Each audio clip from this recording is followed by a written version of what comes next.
A humble mother and her 6-year-old daughter are kicked out after entering a car dealership to ask for water. Then the little girl says 3 words that shock everyone. Drop your location in the comments. I love knowing where my viewers are from. Let's get into the story. The summer sun beat down mercilessly on Emily Williams's ancient sedan as it sputtered and died, right across from Blackwood Luxury Motors. Steam hissed from under the hood like a final breath. Emily gripped the steering, wheel knuckles white, fighting back tears that threatened to spill. "Is the car sick again, Aunt Emmy?" Lily's small voice came from the back seat, innocent and concerned. Emily caught her niece's reflection in the rearview mirror, those striking blue eyes, so much like her mother's, wide with worry. At 6 years old, Lily was already too familiar with things breaking down and not being fixed. "Just tired, sweetie, like we all get sometimes," Emily replied, forcing brightness into her voice. She reached for her phone, dialing roadside assistance for the 3rd time this month. The recording informed her of an unusually high call volume and an estimated wait time of over 2 hours. Emily ended the call, glancing worriedly at Lily, whose cheeks were growing flushed in the stifling heat.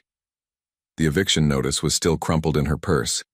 Final warning stamped in cruel red letters across the top. 3 months behind on rent. Her last tips from the diner barely covered Lily's new school shoes, let alone the mountain of bills that grew each day. "I'm thirsty, Aunt Emmy," Lily whispered, her normally exuberant voice subdued by the heat. Emily unscrewed their shared water bottle, tilting it to find only a few drops remaining. Through the windshield, Blackwood Luxury Motors gleamed like a mirage. All glass, chrome, and promises of lives they could never afford. Inside, she could see people in expensive clothes sipping from actual glass flutes. They had water, air, conditioning, help. 5 years she'd been raising Lily since Olivia died, giving birth to her. 5 years of double shifts and skipped meals. 5 years of promising herself she would never beg. But as she watched a bead of sweat roll down Lily's temple, Emily realized pride was a luxury she could no longer afford. "Come on, sweetie," she said, reaching back to unbuckle Lily's seatbelt. "Let's see if those nice people will let us use their phone and maybe get a drink of water." As they walked toward the gleaming dealership, Emily straightened her waitress uniform, still wrinkled from her morning shift. She fixed Lily's ponytail and whispered, "Best behavior, okay? We just need a little help."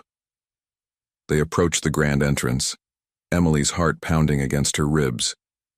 Through the spotless glass doors, she could see a world that operated by different rules than hers, a world of ease and privilege that had always existed just beyond her reach.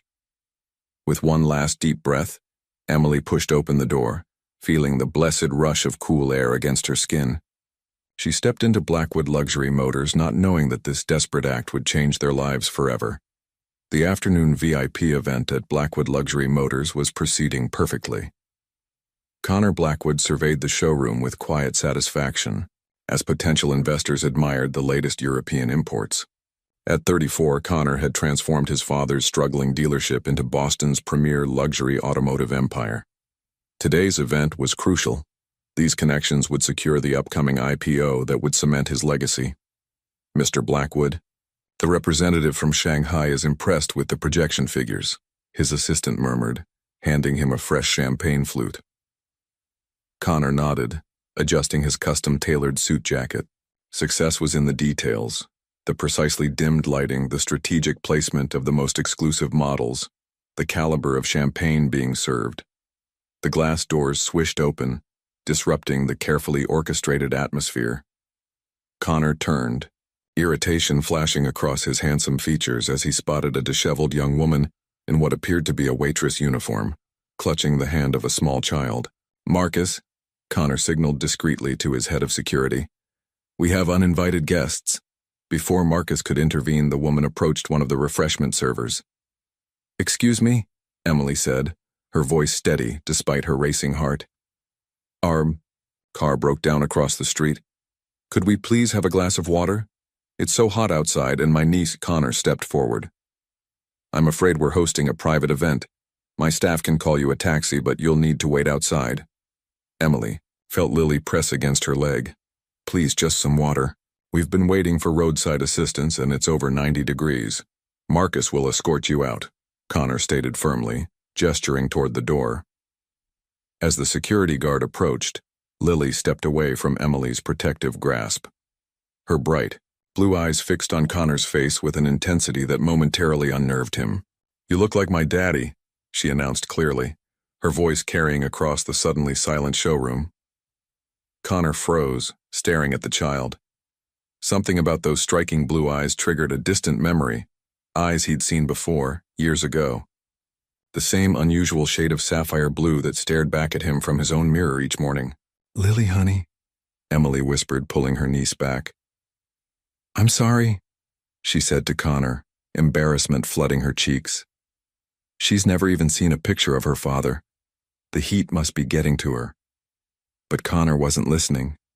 He was transfixed by the child's face, the shape of her eyes, the curve of her chin. Features that seemed hauntingly familiar in ways he couldn't immediately place. "Your name is Lily?" he asked, his voice unnaturally tight. The child nodded solemnly. "And your mother?" Connor asked, his eyes flicking to Emily. "I'm her aunt," Emily clarified quickly. "Her mother was my sister, Olivia Williams." The color drained from Connor's face at the name. The champagne flute slipped from his fingers, shattering on the polished floor. Emily paced the worn carpet of their small apartment, the wooden box clutched tightly in her hands. After the bizarre encounter at the dealership, Connor Blackwood's assistant had taken their information, promised roadside assistance for their car, and politely but firmly ushered them out. "Where are we going to look for Mommy?" Lily asked, sitting cross-legged on her small bed, watching Emily with curious eyes. "We're not looking for Mommy, sweetie," Emily replied gently. "Remember our talks about how Mommy is in heaven? We're looking for a picture that might help me understand something." Emily set the box down on the kitchen table, Olivia's keepsake box. She'd preserved it carefully after her sister's death, knowing someday Lily would want these fragments of her mother's life. Her fingers trembled as she lifted the lid. Inside lay Olivia's most treasured possessions: a few pieces of costume jewelry, handwritten poetry, birthday cards, and beneath it all, a small stack of photographs. Emily shuffled through them quickly. Olivia's college graduation, the sisters, at the beach, Olivia holding newborn Lily in the hospital, just hours before complications took her life. Then she found it, a glossy event photo from 7 years ago. Olivia, radiant in a borrowed blue gown, standing beside a younger Connor Blackwood at a charity gala. His arm was wrapped possessively around her waist, both of them beaming at the camera. Emily sank into a chair, staring at the image. The connection Lily had instantly recognized now seemed painfully obvious. The same striking blue eyes, the same defined jawline. How had she never noticed before? Olivia had never revealed the name of Lily's father. "He chose ambition over love," she'd said when Emily pressed her during the pregnancy. "He doesn't need to know. We'll be fine without him." Pride had kept Olivia from seeking support, even when medical bills mounted during her high-risk pregnancy. And after Olivia's death, Emily had honored her sister's wishes, never searching for the man who had broken her heart. "Is that my daddy?" Lily's voice startled Emily. The child had silently approached, pointing at Connor's face in the photograph. Emily hesitated, unsure how to answer. "Why did you say that man at the car place looked like your daddy, Lily? You've never seen pictures of him before?" Lily shrugged, the simple gesture heartbreakingly adult on her small frame. "I just knew. His eyes are like mine. And sometimes, when I dream about having a daddy, he looks like that." Emily pulled Lily into a tight hug, fighting back tears. Her phone buzzed on the counter, an unknown number. She answered cautiously. "Ms. Williams? This is James Thornton, legal counsel for Connor Blackwood. Mr. Blackwood would like to arrange a meeting regarding the matter we discussed today. Additionally, he requests your consent for a DNA test to confirm the child's paternity." Emily closed her eyes, the photograph still clutched in her hand. "Ms. Williams? Are you there?" "Yes," Emily replied, watching Lily return to her coloring book. blissfully unaware of how their world was about to change. Tell Mr. Blackwood we'll meet, but make it clear we're not asking for anything from him. This is about Lily, not money. She hung up before the lawyer could respond, wondering if she'd just made the biggest mistake of her life. The DNA testing facility was tucked away in a nondescript medical building. Emily sat rigidly in the waiting room, watching Lily flip through a worn children's magazine. 3 days had passed since Connor's legal team had arranged this appointment, insisting on using a private lab for expedited results. Ms. Williams? The technician appeared at the door. We're ready for Lily now. Emily knelt before her niece. Remember what we talked about? The nice lady just needs to swab the inside of your cheek. It doesn't hurt at all. Like when we watch those detective shows? Lily asked, blue eyes wide with interest rather than fear. Exactly like that, Emily smiled, grateful for her niece's resilience. As they followed the technician, Emily noticed Connor standing at the reception desk, his tall frame impossibly out of place among the ordinary surroundings. Their eyes met briefly before he looked away, his expression unreadable. The process was quick. A simple cheek swab for Lily, another for Connor, collected in separate rooms. The technician had explained the results would be available within 48 hours, but Connor's influence accelerated the timeline. By that evening, Emily's phone rang. The results confirmed paternity. James Thornton's voice was clinical. Mr. Blackwood requests a meeting tomorrow at his office to discuss arrangements. Arrangements? Emily echoed, tension coiling in her stomach. What exactly does that mean? Child support, visitation, legal recognition. These matters need to be addressed promptly, particularly given the timing before the company's public offering. The following day, Emily found herself in Connor's sleek downtown office, 40 floors above the city. Lily had been left with Mrs. Hernandez, their elderly neighbor who watched her during Emily's shifts. Before we begin, Emily said firmly before Connor could speak, I need to make something clear. I didn't know you were Lily's father until that day at the dealership. Olivia never told me your name. Connor leaned back in his leather chair, studying her with cold skepticism. Quite a coincidence, isn't it? Your car breaking down outside my dealership right before our IPO announcement. Very theatrical. You think this was planned? Emily's voice rose. That I've been hiding Lily for 6 years, waiting for the perfect moment to extort you? I worked double shifts at a diner to keep a roof over our heads. If I'd known who you were, don't you think I might have reached out before we got an eviction notice? Connor's expression didn't change. People have gone to greater lengths for money, Ms. Williams. I'm not people, Emily snapped. And Lily isn't leverage. She's a little girl who deserves to know her father, though I'm starting to question whether that's in her best interest. The silence stretched between them until Connor finally spoke. Did Olivia? His voice faltered. Did she know she was pregnant when we ended things? Emily's anger softened slightly.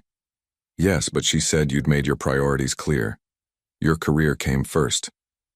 Connor stood abruptly, turning to the window overlooking the city he'd conquered. I'd like to meet her. Properly this time. She's not a business acquisition, Mr. Blackwood. She's a child with feelings. I'm aware, he replied, facing her again. But she's also my daughter. And that changes everything. Meredith Lancaster's stiletto heels clicked sharply against the marble floor as she entered Connor's penthouse apartment. She found him in his home office, staring at the DNA test results for the 3rd time. Connor, darling, you've been avoiding my calls, she said, setting her designer handbag on his desk. Her diamond engagement ring caught the light as she reached to touch his shoulder. I've been busy, Connor replied without looking up. There's been a complication. Meredith's perfectly shaped eyebrows arched.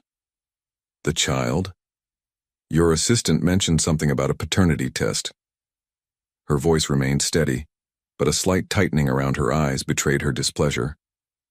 Her name is Lily, Connor said, finally meeting Meredith's gaze. And yes, she's mine. The DNA confirmed it yesterday. Meredith settled into the chair across from him, crossing her legs elegantly. And the mother? Where has she been for the past 6 years? The mother died in childbirth. Lily's been raised by her aunt, Emily Williams. How convenient, Meredith said coolly. They appear just weeks before the IPO announcement. Have you considered this might be a carefully orchestrated plan? My father has seen several executives targeted this way. Connor rubbed his temples. Meredith's father, Harold Lancaster, owned the largest luxury automotive distribution network on the East Coast. Their engagement had opened doors that would have remained firmly closed otherwise. I've considered it, he admitted. But Emily seems genuinely shocked that I'm Lily's father. And Lily. He paused, remembering those eyes so like his own. She recognized me somehow. Meredith reached for her phone. Let me call Julian. He's the best private investigator in Boston. We need to know what we're dealing with before you make any commitments. I've already made a commitment, Connor said firmly. I'm meeting Lily this weekend. A proper introduction. Meredith's smile didn't reach her eyes. Of course. I just think we should protect ourselves. The timing is suspicious, Connor. Your father worked his entire life to build this company, and your expansion plans will take it global. We can't let some unexpected complication derail everything. Across town, Emily sat on the edge of Lily's bed, answering an endless stream of questions about her upcoming meeting with Connor. Will he like my drawing? I made it special, Lily asked, holding up a colorful crayon portrait of 3 stick figures labeled me, Aunt Emmy, and Daddy. Emily's heart tightened. I'm sure he'll love it, sweetie. Will he want to be my daddy now? Lily's innocent question hung in the air. Emily chose her words carefully. Mr. Blackwood is your biological father, but being a real daddy means more than that. It means showing up, being there when you need him. Let's give him a chance to show us who he wants to be in your life, okay? Later that night, after Lily was asleep, Emily received an email from Connor's lawyer outlining the terms of their meeting. A neutral location, 2 hours maximum, no discussion of financial arrangements. The clinical language made the meeting sound more like a business negotiation than a father meeting his daughter. As Emily closed her laptop, her phone buzzed with a text from a number she didn't recognize. Ms. Williams, this is Connor Blackwood. Personal number. Does Lily have any allergies or foods she particularly likes? And does she prefer to be called Lily or Lillian? Emily stared at the message, surprised by this small gesture of consideration. Perhaps there was more to Connor Blackwood than his cold boardroom persona. She typed back a reply, allowing herself a cautious flicker of hope for Lily's sake.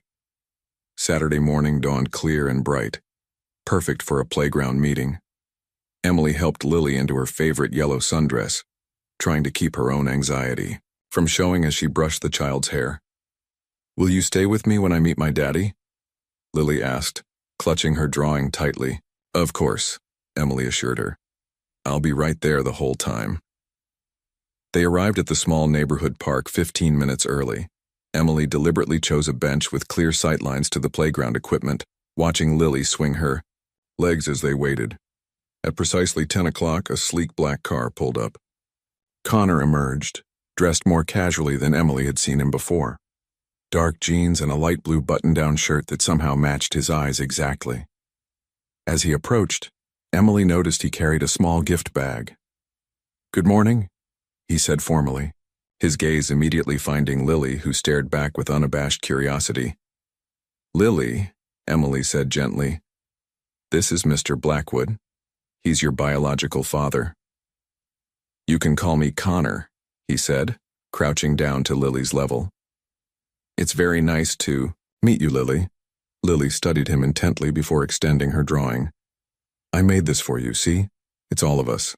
Connor took the paper, genuine surprise flickering across his features at being included in her concept of family so readily. This is. Thank you. It's wonderful. His discomfort was evident, but Emily noticed he was making a sincere effort.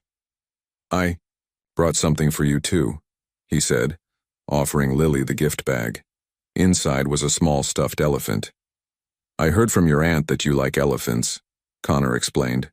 I love elephants, Lily exclaimed, hugging the toy to her chest. They never forget their families, even when they're far away. The simple statement visibly affected Connor, who glanced at Emily with an expression she couldn't quite read. Would you like to play on the swings? He asked Lily after an awkward silence. For the next hour, Emily watched from the bench as Connor pushed Lily on the swings, helped her across the monkey bars, and listened attentively to her endless stream of six-year-old observations and questions. His initial stiffness gradually melted away, replaced by genuine engagement. Higher, higher, Lily called from the swing, laughing as Connor obliged. She's fearless, Connor remarked when he returned to the bench while Lily explored the slide. Like her mother, Emily replied softly. Connor nodded, his expression somber. Olivia always was. I've been thinking about her a lot since learning about Lily. She would have been an amazing mother. Why didn't she tell me? The question burst from him suddenly. About the pregnancy? Emily sighed. She said you made it clear your career came first, that your 5-year plan didn't include a family. Connor flinched. I did say that, but if I'd known. Would it really have changed anything? Before he could answer, Lily ran back to them. Can we get ice cream? Please, please, please. As they walked to the nearby ice cream stand, a man with a camera emerged from behind a tree, snapping rapid photos before retreating. Who was that? Emily asked, alarmed. Connor's face darkened. Paparazzi. I should have anticipated this. He pulled out his phone. I need to get ahead of this story before it breaks. The meeting is over. But we just got here, Lily protested, her small face falling. Emily watched Connor's expression shift between concern for his public image and Lily's disappointment. The decision he made next would tell her everything she needed to know about what kind of father he might become. The photo hit social media by that evening. Connor Blackwood, Boston's most eligible bachelor, pushing a small child on a swing. By morning, business publications had picked up the story. Blackwood Motors heir discovers secret daughter weeks before IPO. Connor's phone hadn't stopped ringing since. His PR team, his investors, his future father-in-law, all demanding explanations. He stood at his office window watching the city below while his assistant read the latest headlines. Blackwood's secret, child hidden for 6 years, she recited. And the financial blogs are speculating about impact on the IPO.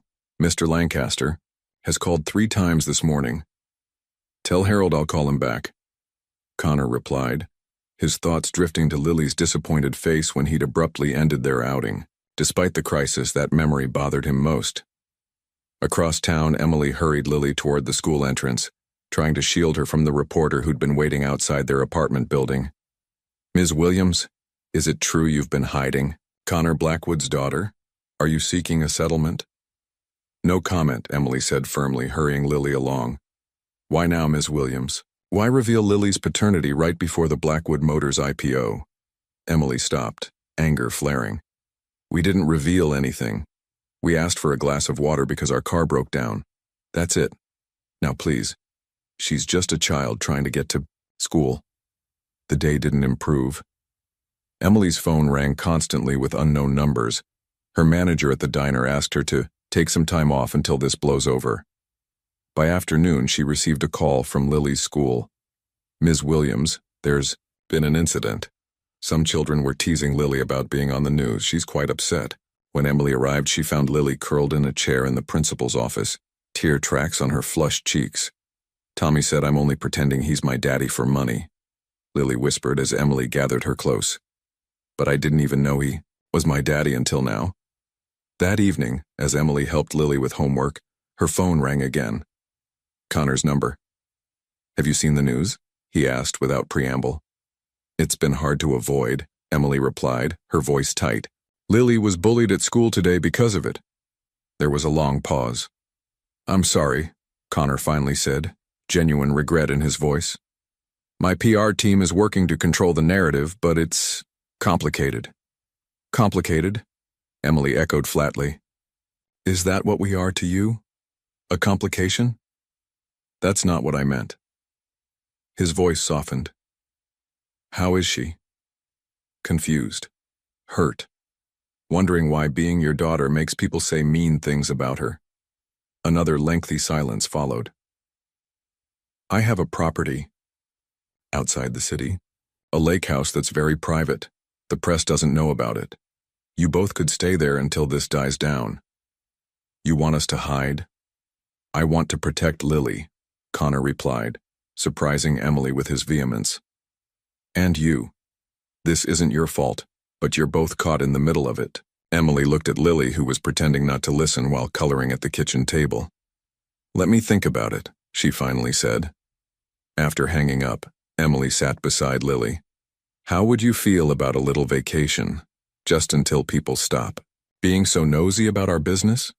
Lily looked up, those striking blue eyes, Connor's eyes, serious beyond her years.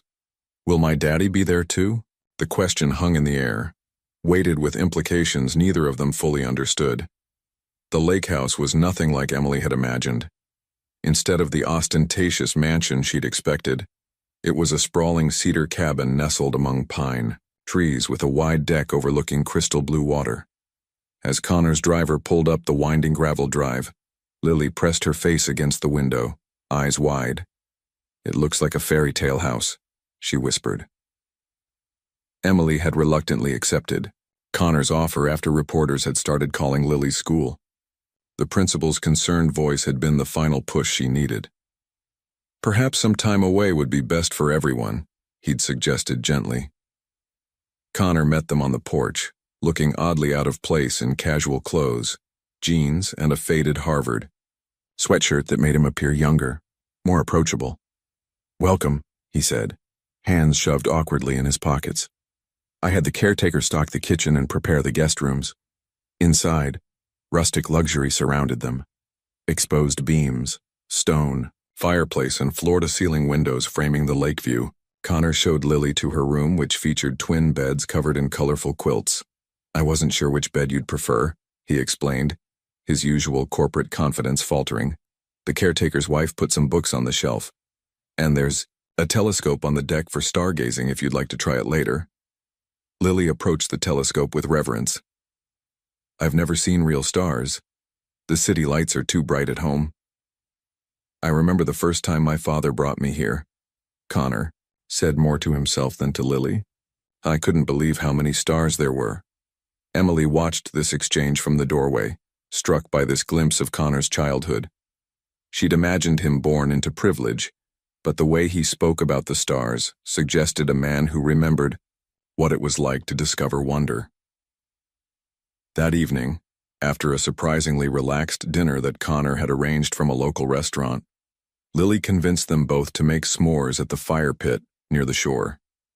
Aunt Emmy, Connor doesn't know how to roast marshmallows, Lily announced, giggling as Connor's third marshmallow burst into flames. Clearly not my area of expertise, he admitted with a self-deprecating smile that transformed his usually serious face. Here, Emily said, handing him another marshmallow. The trick is patience. Hold it just above the coals, not in the flames. As Connor concentrated on following her instructions, Emily found herself studying his profile in the firelight. The full, hard lines of his face had softened, and she could see traces of Lily in his expressions, particularly the focused determination as he rotated the marshmallow with excessive precision. Perfect, Lily declared when his marshmallow turned golden brown. Now you squish it with chocolate and graham crackers. Later, after Lily had fallen asleep beneath the unfamiliar stars, Emily found Connor on the deck, nursing a glass of whiskey. Thank you, she said quietly, joining him at the railing. This was exactly what Lily needed. What about you? Connor asked, turning to face her. What do you need, Emily? The question caught her off guard. No one had asked her that in a very long time. Stability for Lily, she answered automatically. A normal childhood. That's what Lily needs, Connor pressed. I'm asking about you. Emily gazed out at the moonlight dancing across the lake. I used to have dreams of my own, she admitted. Before Olivia died, I was halfway through nursing school. You gave it up to raise Lily, Connor said, understanding dawning in his eyes. It wasn't really a choice, Emily shrugged. She needed me. You've done an extraordinary job with her, Connor said softly. I've been watching you with her since we arrived.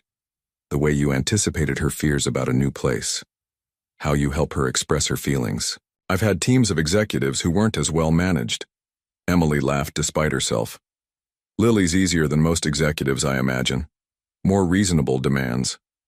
Connor smiled, but his eyes remained serious. I've been so focused on what this situation means for me, for my company. I never considered what you sacrificed. The admission hung between them, sincere and unexpected. As the night breeze rippled across the lake, something shifted in their uneasy alliance. Not quite trust, but perhaps the beginning of understanding. The sun was setting over Boston's exclusive Beacon Hill as Connor's car pulled up outside an elegant townhouse. Emily smoothed Lily's dress for the third time, trying to calm her own nerves. Remember what we talked about? Emily whispered. This is your grandmother, but she might need time to get to know you. Like Daddy did? Lily asked, glancing at Connor in the front seat. Connor's eyes met Emily's in the rearview mirror, a silent acknowledgement passing between them. Lily had started calling him Daddy during their weekend at the lake house, and neither had the heart to correct her. My mother can be difficult, Connor warned as they approached the imposing front door. She's from a different generation, different expectations.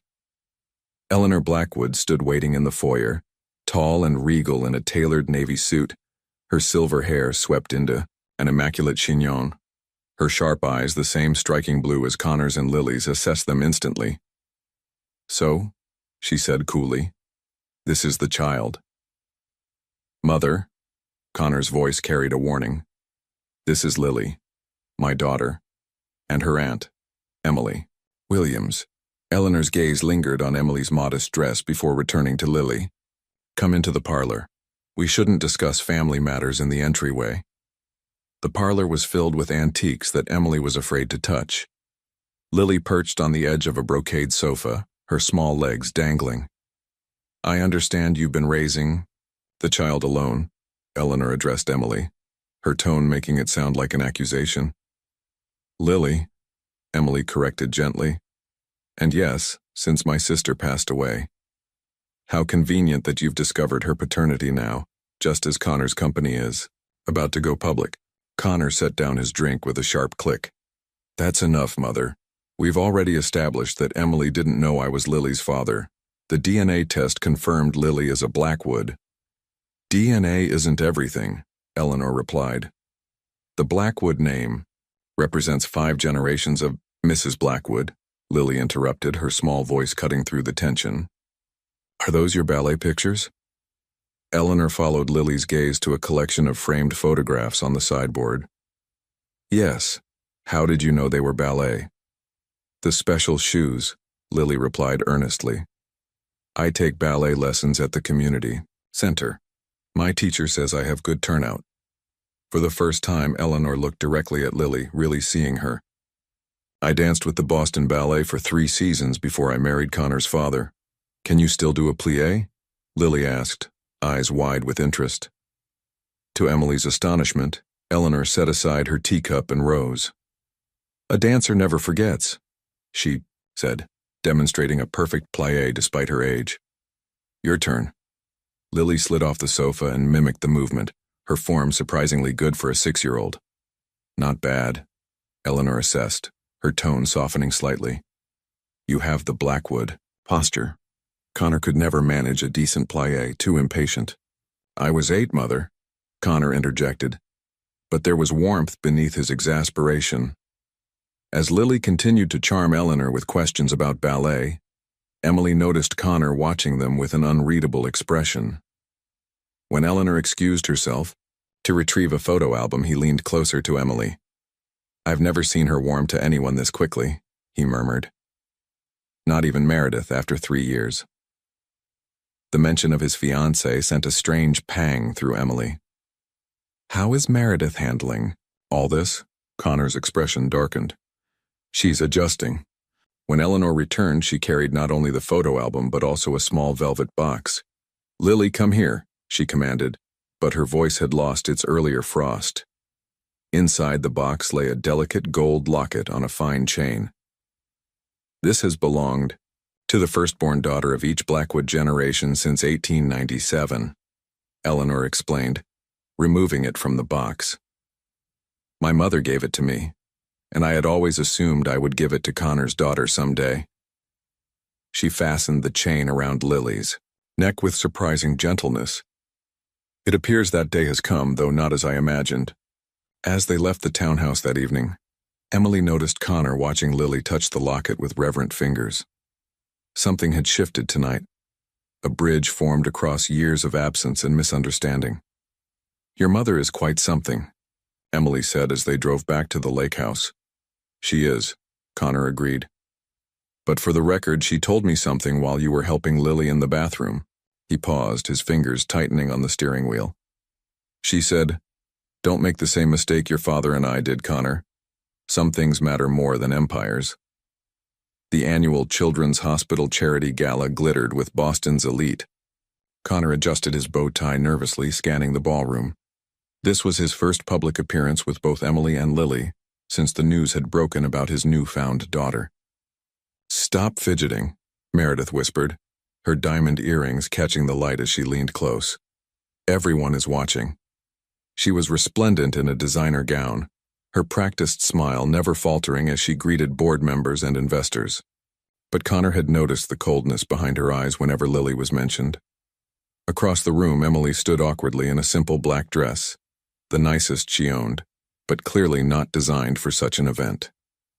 Lily twirled beside her in a blue party dress that Eleanor had insisted on purchasing, the Blackwood locket gleaming at her throat. "We should join them," Connor said, already moving toward Emily and Lily. Meredith's fingers tightened around his arm. "Later.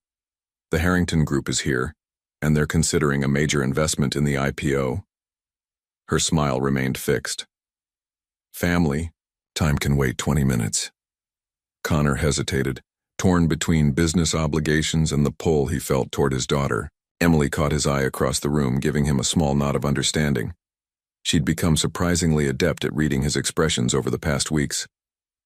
An hour later, Connor finally broke free from investor conversations. He found Emily and Lily at a quiet table near the orchestra, sharing a plate of chocolate-covered strawberries. "Having fun?" he asked, dropping into a chair beside them. "The music is pretty," Lily said, chocolate smudged at the corner of her mouth. "And Grandma Eleanor taught me how to hold my fork like a proper lady." Connor smiled, reaching out to wipe the chocolate from Lily's face with his napkin. The gesture felt surprisingly natural now. "You look very proper indeed." "Your mother has been wonderful with her tonight," Emily added. "She's introduced Lily to half the room as her granddaughter." Connor felt a rush of gratitude toward his usually difficult mother. "I'm sorry I've been tied up with investors." "We understand," Emily assured him. "This is your work." Before Connor could respond, Meredith appeared, champagne flute in hand. "Connor, darling, the Prestons are asking for you." Her gaze swept dismissively over Emily. "I'm sure Ms. Williams understands how these events work. Connections must be maintained." Emily stiffened slightly. "Of course. We're fine here." "Actually," Connor said, surprising himself, "I promised Lily a dance. The investors can wait 5 minutes." Meredith's smile froze. "The Prestons don't like to be kept waiting." "Then perhaps you could entertain them," Connor suggested, standing and extending his hand to Lily. "Shall we, Princess?" As he led Lily to the dance floor, placing her tiny feet on top of his shoes to guide her through the steps, Connor caught sight of Meredith's furious expression. The confrontation would come. Later, he knew. But for now, his daughter's delighted giggles were worth it. The storm broke as they were leaving. Meredith cornered him near the coat check, her voice low but intense. "You need to decide what matters to you, Connor. Our future or playing house with your waitress and her charity case." Connor stared at her, shocked. "Lily is my daughter." "And I'm your fiancé," Meredith hissed. "The Lancaster connection is what's making this IPO possible. My father is having serious doubts about your focus lately." Before Connor could respond, Emily approached with a sleepy Lily in her arms. Meredith turned to her with a brittle smile. Emily, dear, that dress is so practical. Next time, do let me recommend my stylist. We can't have Connor Blackwood's daughter being seen with someone who shops off the rack. The deliberate cruelty of the comment hung in the air. Connor watched the color drain from Emily's face, followed by a flash of hurt quickly masked. Meredith, that's enough, Connor said sharply, but Emily was already backing away. It's late. Lily needs to get to bed. Later that night, after dropping them at the lake house, Connor received a text from Emily. Maybe we should reconsider our arrangement. Limited visitation might be better for everyone. Lily can't be a pawn in adult power struggles. The Blackwood Motors boardroom fell silent as Connor closed the polished leather portfolio in front of him. 14 executive faces stared back, expressions ranging from disbelief to outright alarm. To summarize, Connor said, his voice steady, despite the tension crackling through the room, I'm recommending we postpone the IPO for 6 months. This is unprecedented. Gerald Matthews, the CFO, finally broke the silence. The roadshow is scheduled to begin next week. Investors are lined up. The Lancaster Group is... I'm aware of the timing, Connor interrupted, and I've discussed this with legal. We can cite market volatility as the official reason. But that's not the real reason, is it? This came from Diana Chen, head of strategy, and the only person who had known Connor since business school. This is about your daughter. Connor met her gaze directly. Yes, the recent publicity has created complications. I need time to establish stability in my personal life before I can give this company the leadership it deserves during a public offering. Your father built this company for 40 years, Gerald reminded him. Everything he worked for. My father died at 62 from his third heart attack, Connor cut in sharply. He missed my graduation to close the Denver acquisition. He and my mother lived separate lives, united only by the Blackwood name and social obligations. He paused, gathering himself. I won't make the same mistake. The meeting ended shortly. With Connor promising detailed plans for the postponement strategy by morning. As executives filed out, Diana lingered. That was quite a speech, she observed. Not one I ever expected from Connor Blackwood, corporate shark. Connor's lips quirked in a half-smile. People change. They certainly do, Diana replied. Meredith was in the lobby earlier. Didn't look happy. Connor grimaced. He'd been avoiding that conversation all day. Another bridge to cross. That evening, Connor arrived at his penthouse to find Meredith waiting, a glass of wine in hand and her suitcase by the door. I heard about the board meeting, she said without preamble. 6 months? Why not just set fire to everything we've built? I need time to establish guardianship arrangements, organize Lily's transition, Connor explained, loosening his tie. It's not abandoning the IPO, just postponing it. This isn't about the IPO. Meredith set down her glass with precision. It's about priorities. I've watched you the past 3 weeks, Connor, the way you look at that child and her aunt. Emily has nothing to do with this decision. Doesn't she? Meredith challenged. You've been different since they came into your life. Distracted. Questioning things you never questioned before. Is that so terrible? Connor asked quietly. To question whether I've been pursuing the right things? Meredith studied him for a long moment, then slipped the diamond engagement ring from her finger and placed it on the marble countertop.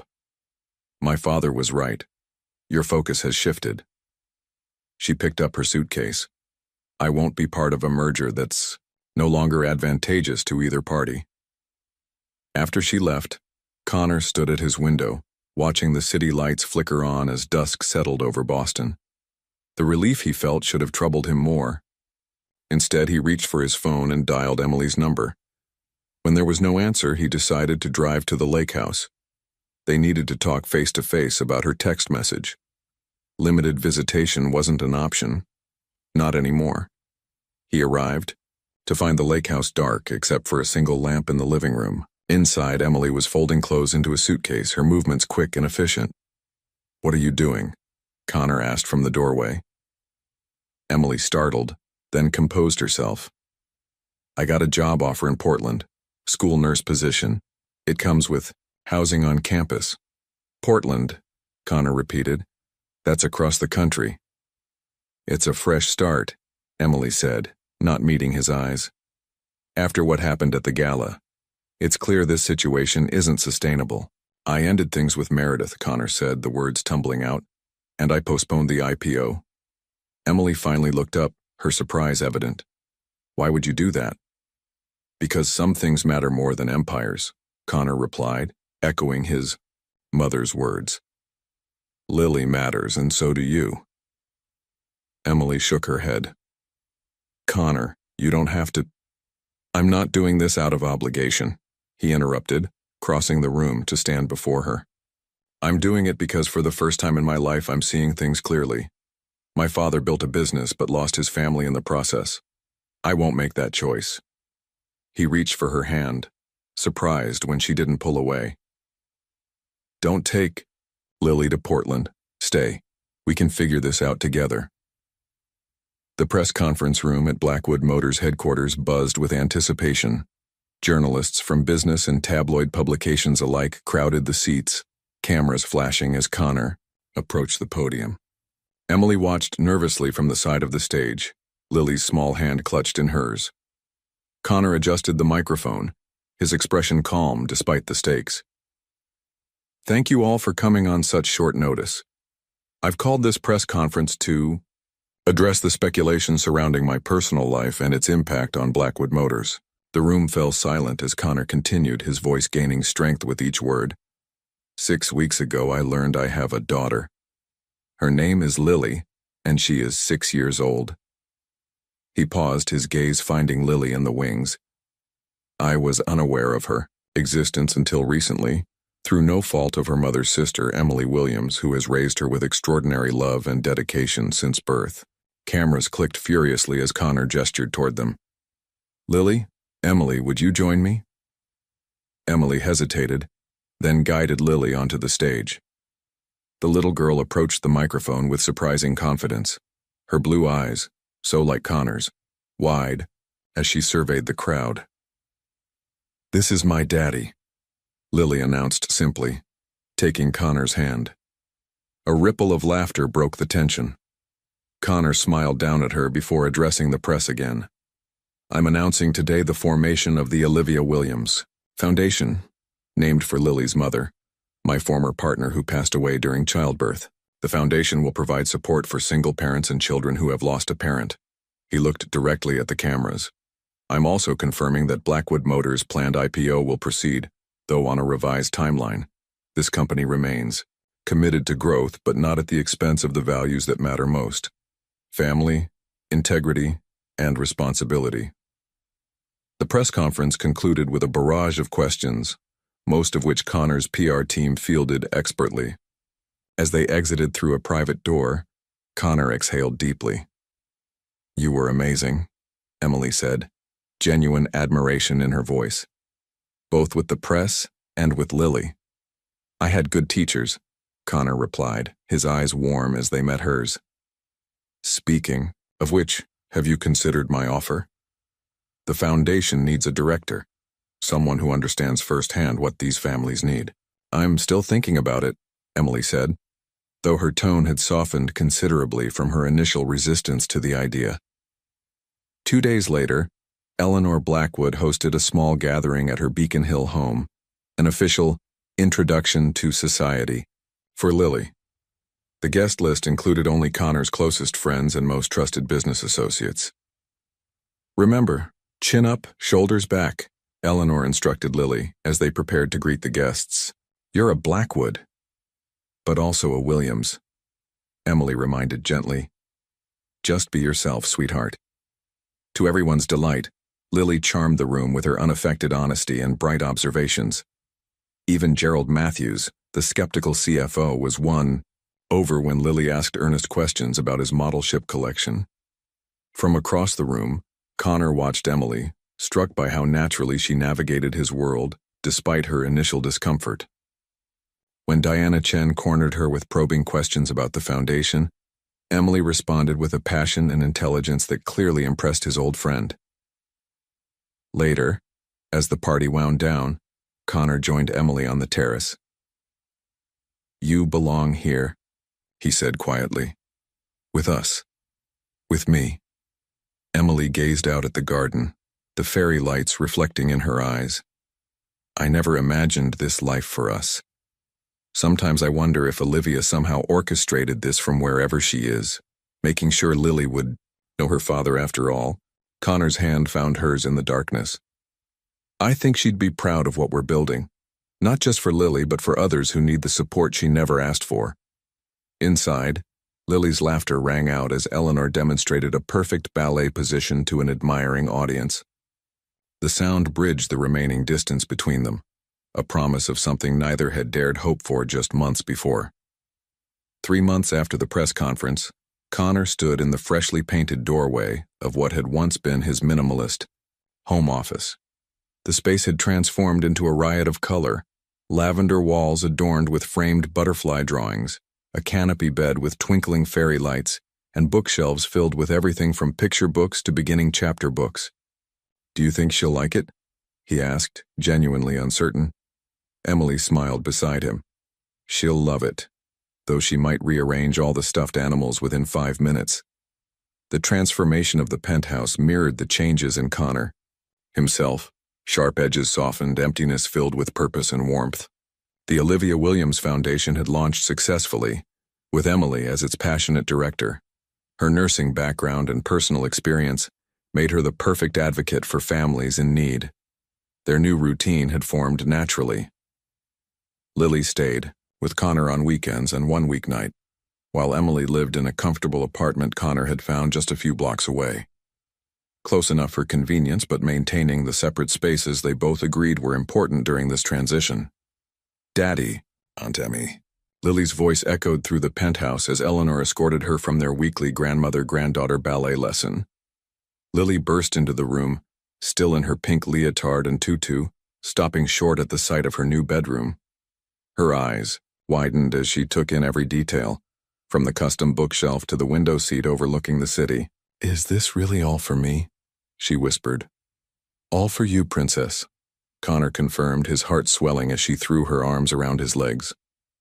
Later that evening, they sat together in the auditorium of Lily's school, waiting for her class performance to begin. Emily fidgeted with her program, nervous for Lily's sake. "She's been practicing her lines all week," she whispered to Connor. "She'll be wonderful," he assured her, his hand finding hers in the darkened theater. When Lily appeared on stage as the sun in her class's science pageant, radiating confidence as she delivered her lines without hesitation, Connor felt a pride, unlike anything he'd known in business. Glancing at Emily, he saw tears shining in her eyes, the same fierce, protective love that had transformed his understanding of success. Their applause was the loudest in the theater. The cemetery was quiet. On a crisp autumn morning, leaves in shades of gold and crimson drifting across the manicured grounds. Connor parked his car at the entrance, glancing at Emily in the passenger seat. "Are you sure she's ready for this?" he asked softly, nodding toward Lily in the back seat, absorbed in a book. "She's been asking more questions about Olivia." Emily replied, "I think it's time." Today would have been Olivia's 35th birthday. For years, Emily had visited her sister's grave alone, bringing flowers and quiet conversations. This year was different. Lily closed her book as they approached the simple granite headstone. Emily had chosen it years ago, elegant but not ostentatious, with Olivia's name and the dates that encompassed her too brief life. Beneath was etched, "Beloved sister, mother, friend." Connor laid a bouquet of white lilies, Olivia's favorite, against the stone. Lily watched him curiously, then placed her own small bunch of colorful wildflowers beside them. "I wish I could remember her," Lily said, her voice small yet steady. Emily knelt beside her. "I know, sweetheart, but we can share our memories with you so you'll know who she was." "Your mother loved to dance," Connor began, surprising Emily with his openness. Not just ballet like Grandma Eleanor, but anywhere music played. She could hear a song once and remember every word. She had the best laugh, Emily added. Like sunshine breaking through clouds, and she was brave, the bravest person I knew. Was she smart like Aunt Emmy? Lily asked Connor. Brilliant, he confirmed. She was studying to be a doctor when we met. That's why I've created the Olivia Williams Scholarship at Boston Memorial. Emily looked up, startled. You didn't tell me about that. Connor's eyes met hers over Lily's head. I wanted it to be a surprise. The scholarship will help medical students who are single parents or from disadvantaged backgrounds. The first recipient starts in January. For the next hour, they sat on a nearby bench sharing stories about Olivia, her stubbornness that matched Lily's own, her love of chocolate milkshakes, her habit of singing off-key to the radio.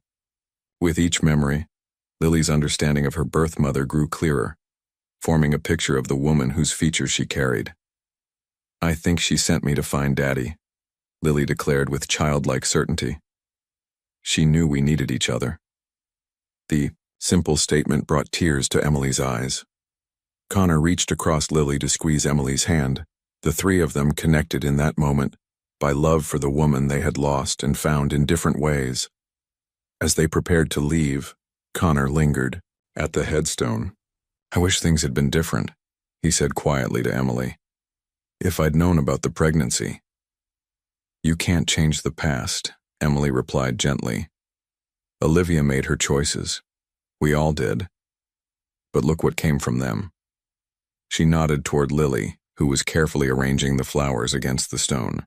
The foundation has already helped 20 families, Connor said. Single parents who would have faced what you did alone. Olivia would have loved that. As they walked back to the car, Lily between them holding both their hands, Emily felt a sense of peace she hadn't expected. The grief would always remain, but today it felt lighter, shared among the family they had created from chance and loss and, finally, love. 1 year to the day after their first meeting, Connor's sleek car pulled up outside Blackwood Luxury Motors. This time, instead of steam billowing from a broken-down sedan, twinkling lights illuminated the dealership's windows, visible even through the early evening darkness. Why are we at your work, Daddy? Lily asked, peering out the window curiously. At 7 years old now, she'd grown an inch taller, her confidence blossoming alongside the secure knowledge that she was deeply loved. I have something special to show you both, Connor replied, exchanging a secretive glance with his driver. Emily raised an eyebrow, but Connor merely smiled, the expression now coming naturally to a face that had once been known for its stern, business demeanor. The past year had transformed them all. The Olivia Williams Foundation had expanded to 3 cities, offering support to families like theirs. Blackwood Motors had successfully launched its IPO, though Connor's leadership style had evolved. He now left the office by 6 most evenings and rarely worked weekends. Lily's bedroom walls in both homes were covered with artwork and school, certificates testaments to her thriving under the love of her unique family. As they entered the showroom, Emily gasped. The space had been transformed. Gone were the luxury vehicles, replaced by intimate table settings and cascading white flowers. Photos lined the walls, candid moments capturing their journey together. Lily feeding ducks at the lake house. Connor, asleep on the couch with Lily's storybook still open on his chest. Emily receiving an award for the foundation's work. The 3 of them building a snowman in Eleanor's garden. What is all this? Emily whispered, her fingers tracing a frame containing the crayon drawing Lily had given Connor at their first playground. Meeting, our history, Connor answered simply. The moments that mattered most. Lily ran ahead, delighted to discover enlarged photographs of herself. Look, there's the day we went apple picking, and my ballet recital. As Lily explored, Connor guided Emily to the center of the room where a single car stood, her old sedan, now fully restored to pristine condition. You kept it? Emily asked, incredulous. The car that brought you to me, Connor confirmed. It seemed fitting. Nearby stood a small table where a wooden box, Olivia's keepsake box, now rested. Inside lay the photograph that had confirmed Connor's identity a year ago, alongside newer memories they'd created together. Emily, Connor said quietly, taking her hands in his. This is where our story began. Not in the best circumstances, but maybe the right ones. From his pocket, he withdrew a small velvet box. Behind them, Lily watched with barely contained excitement, clearly in on the secret. I never expected this, Connor continued, his voice steady despite the emotion in his eyes. A second chance at family, at love. You've taught me what truly matters, not acquisitions or portfolios, but moments like these. He knelt down, opening the box to reveal a ring with a sapphire center stone surrounded by diamonds. This isn't about obligation or convenience. This is because I've fallen in love with you, your strength, your kindness, your heart. Will you marry me? Before Emily could answer, Lily rushed forward, unable to contain herself any longer. Please say yes, Aunt Emmy. Then we'll be a real family forever. Emily laughed through tears, looking from Connor to Lily and back again. She thought of Olivia, of chances and choices, of the unlikely path that had led them here. Yes, she said simply. Yes to both of you. As Connor slipped the ring onto her finger, Lily threw her arms around them both. Outside, snow began to fall. The first of the season, christening their new beginning with gentle benediction. What had begun with desperation had transformed into something none of them could have imagined. A family redefined by love, strengthened by challenges, and ultimately made whole not by obligation but by choice.